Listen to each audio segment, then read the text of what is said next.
Hindi para makipag-away. Madali lang gumawa ng gulo eh. Kahit kailan. Madali lang gumawa ng gulo. Sir, hindi kami nakikipag-away. Nagbe-vent out lang kami kasi galit ang mga tao. Di ba Anong hindi pwedeng sumagot? Di ba kagrupo tayo? Oo nga, bakit hindi pwedeng sumagot? Hayaan niyo na ako. Bakit hindi pwedeng sumagot? Susugot ka, susugot ka. O sige, ako susunod. Ako susunod. Okay, ganito. Sige. Sige, ako. Alam mo, sistema. Ako. Natin kaya nakakaano. Yan, nagsinating ka. Kahit tayo na nag-aaway. Sa mata. Sige, bigay nyo. Ako lang. Kayo na ba? Sige. Tingnan nyo kaya hindi tayo nananalo kahit tayo nag-aaway. Ako. Isa lang. Sabi ko, makakapagsalita kayo. Bakit Makakapagsalita kayo. nagsasalita? Pinigilan nyo nga kami. Pwede kayo magsalita. O, magsalita tayo. O, ito na. Bibigyan namin kayo pagkakataon. Bibigyan namin pagkakataon para makapagsalita. Ang pakiusap ko lang ganito ha, maniwala kayo sa akin. Napakadaling gumawa ng gulo. Hindi. Pero ayaw natin yon. May mga salita tayo na akala natin galit natin, pero nakakasakit rin tayo ng damdamin eh. Yun ang iwasan natin. Ang kalaban lang natin, kinamumuhay natin. Hindi ang pulis. Wala, sa'yo na. Magsalita kayo. Sir, pwede makiusap? Ito. Hello. Kawawa naman ho yung Hello. mga tao dito, namamahinga din ho, sir. Baka pwede. Sir, hindi nga kami matahimik sa mga bahay namin. Mamaya sila na baha. Sila, gusto ninyo matahimik kami, binabaha. Hindi makatulong ng maayos. Alam ng mga Pilipino dito. Alam nyo na hindi natin kaaway ang mga pulis, tama? Ngayon sir, nagsasalita kami kasi gusto lang namin marinig nyo ang aming mga hinaing. Alam namin, nakakampi namin kayo dito. Kung kami ay nagsasalita sa inyo, alam namin na trained kayo. Alam namin na trained kayo na maximum tolerance hanggat hindi namin kayo sinasaktan. Tama? Tama. Hanggat nagsasalita lang kami kasi that's freedom of expression. Nakita nyo naman, nung sabi nyo, umatras tayo, kami mga para kababayan. pantay, umatras kami. Hindi namin kayo inaaway. Alam mo kung anong ginagawa namin? Humihingi kami ng tulong sa inyo. Yan ay pakiusap. That's an appeal. Kasi kami ang nagpapasweldo sa inyo at pinapasweldo namin kayo para protektahan kami, ang batas, ang konstitusyon, ang mga anak namin at ang susunod na henerasyon, kahit mga anak nyo. Ngayon, hindi pwedeng hindi kayo masasaktan kasi trained kayong masaktan, damdamin lang ang masasaktan sa inyo. At alam nyo kung bakit nasasaktan kayo? Kasi alam nyong totoo ang sinasabi namin. Hindi namin kayo pipisikalin. Kasi alam namin nakakampi namin kayo. Kami ay nagmamakaawa. At hindi nyo kami pwedeng sabihin na hindi kami pwedeng mag-vent out ng mga galit at frustrations namin. Ito na lang ang meron kami. Hindi pa kami pwedeng maglabas ng sama ng loob. Ngayon, kami, alam namin kakampi namin kayo. At alam nyong kakampi nyo kami. Kasi mga simpleng mamamayan lang tayo lahat. Binigyan namin kayo ng kapangyarihan. Pinapasweldo namin kayo para gawin ang trabaho nyo. At yon ay protektahan ang mga Pilipino. Kami ang mga boss nyo. Alam nyong sumasaludo kami sa inyo kapag tama ang ginagawa nyo. During the time of PRRD, lagi kami nagpapasalamat sa inyo. Willing kami na taasan yung mga sweldo nyo. Kasi alam namin na ginagawa nyo ang tama at kung ano ang para sa bayan. Ngayon naniningil kami. Naniningil kami sa mga sweldong dinoble namin. Asan kayo? Ngayon, sir, hindi kami mga bobo, hindi kami mga tanga. Nasasaktan namin ang mga kakampi nating pulis. Huwag nyo kaming maliitin. Hindi nyo ba nakita na nung pinaatras nila kami, umatras kami? Yun ba ang nangaaway? Tawan. Diba sabi ko, basta pantay lang ha. Pantay na, okay na. Nagkaroon ba ng gulo? Ang mga tao ngayon ay frustrated. Maliban sa mas malala ang krimen sa mga kalsada, kung makaligtas kami sa saksak, hindi kami makakaligtas sa sakit. Sa ospital. Kasi magkaka-leptospirosis kami. Kasi araw-araw, maliban sa hindi kami ligtas sa mga kriminal, hindi pa kami ligtas sa baha. At hindi tayo ligtas sa ospital. Yung wala sila pambayad natin sa mga At kinuha, at kung sakaling magkakasakit kami, dahil sa, sino ba naman ang gusto dito sa kalsada? Sino ba naman ang gusto na napupolusyonan dito? Nandito kami kasi galit na kami sa gobyerno. Nakita nyo naman sa liwasan, hindi din naman kami ng gulo. Diba? Kaya sabi ko kay Sir kanina, 3,000 kada isang bata! kaya sabi ko naman kanina kay Sir, at naintindihan din naman ni Sir, na tayo ay nag-vent out lang. Ano ang sigaw natin? Marcos resign! Marcos resign! Marcos resign! Marcos resign! Ito na lang, ibabalik na natin. Huling-huli, pasensya na Sir, ngayon pa lang masasaktan ang mga damdamin nyo. Ngayon pa lang, marami kayong maririnig na galit. Yun ang aming gagawin. Hindi namin kayo aawayin, hindi namin kayo sasaktan, para hindi nyo din kami saktan, kasi kami ang mga boss nyo. Kami ay mga boss na nagsasabi sa inyo na hindi na namin nagugustuhan ang trabaho ng gobyerno kung saan kabilang kayo. Kami ay mga boss nyo na nagagalit na sa inyo dahil hindi na namin gusto ang kakulangan nyo ng aksyon sa mga nangyayaring ito. Pero again, hayaan nyo kaming maglabas ng aming saloobin. Yun lang.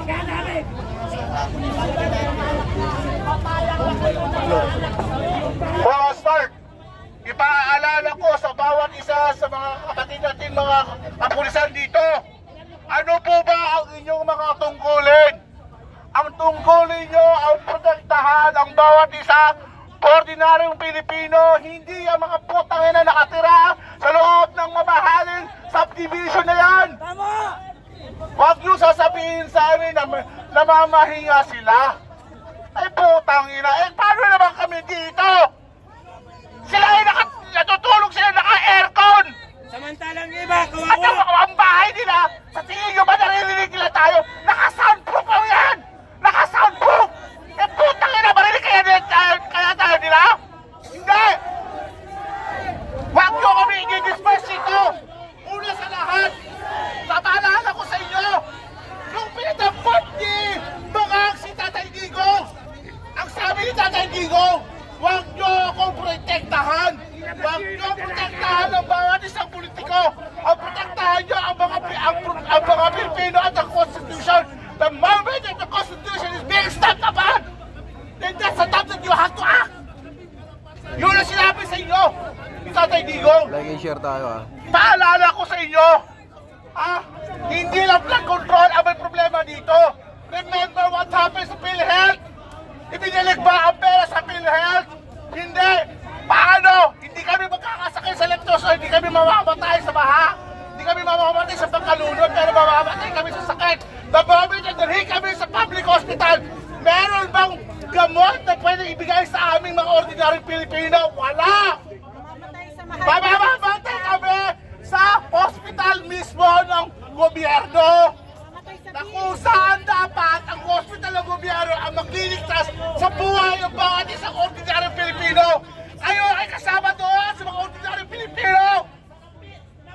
Huwag niyo po protektahan si Bangang.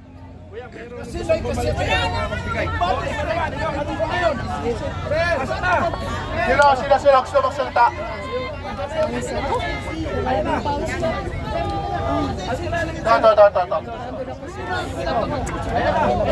Yan, dito mo labas sila.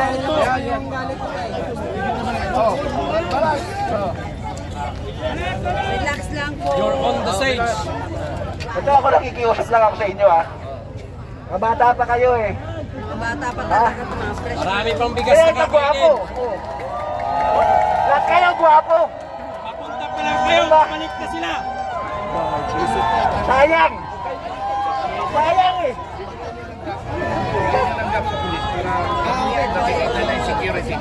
Lahat kayo gwapo, pero naghihinayan ako, sayang yung gumawa natin. Diba? Gising natin.